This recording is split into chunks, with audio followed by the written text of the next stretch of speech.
ça dérange les gens pour différentes raisons. Il y a quelques années, j'ai découvert au musée de Sibiu en Roumanie des manuscrits qui y sont encore, qui montrent que vers 1529, un maître de feu, c'est-à-dire un colonel d'artillerie, Conrad Haas, avait lancé des fusées, plusieurs fusées spatiales qui se sont perdues dans l'espace, des fusées à 3 étages, L-delta, carburant solide et liquide.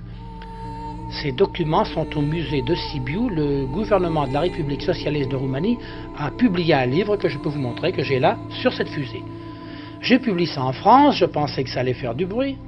Personne n'en a parlé. Ça gênait des gens qui écrivaient sur l'astronautique depuis 10 ans, 20 ans ou 30 ans et qui ne savaient pas ça. Alors de même, mes découvertes archéologiques, bien ça gêne des gens qui ne se déplacent pas, qui ne vont même pas à Montignac-Lascaux, qui ne vont jamais à Glausel, qui ont peur d'aller au Pérou, qui ont peur d'aller dans l'île de Pâques. Alors bien sûr, quand on voit un archéologue sauvage qui, lui, se déplace à ses risques et périls, qui fait des découvertes, on ne l'admet pas. De même, on a dit c'est des faux, comme Glausel.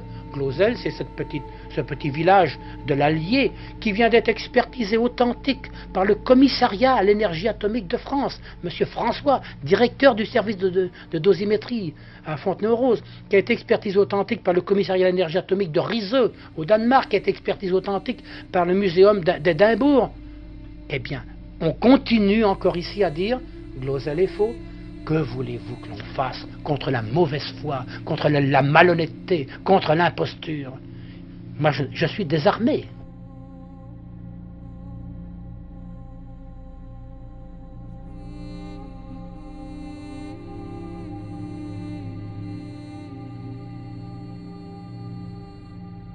Quand le mensonge sévit, quand seule la malhonnêteté et l'incurie a le droit de s'exprimer, que voulez-vous que fassent les honnêtes gens? C'est pour ça que notre civilisation sera détruite bientôt. Elle sera détruite parce que les croyants diront c'est Dieu, les autres diront c'est Dieu univers, mais il y aura des tremblements de terre, il y aura des choses qui vont faire que notre civilisation pourrie va certainement être supprimée, comme ont été supprimées déjà, c'est la loi des cycles, les autres civilisations qui nous ont précédés, qui ont toujours sombré avec de grandes convulsions géologiques. Je crois que l'honnête homme a davantage besoin de rêves, davantage besoin d'imagination que d'ordinateurs, que de pseudo-vérités scientifiques qui nous ont menés où nous en sommes maintenant, c'est-à-dire dans un monde qui n'est pas très beau.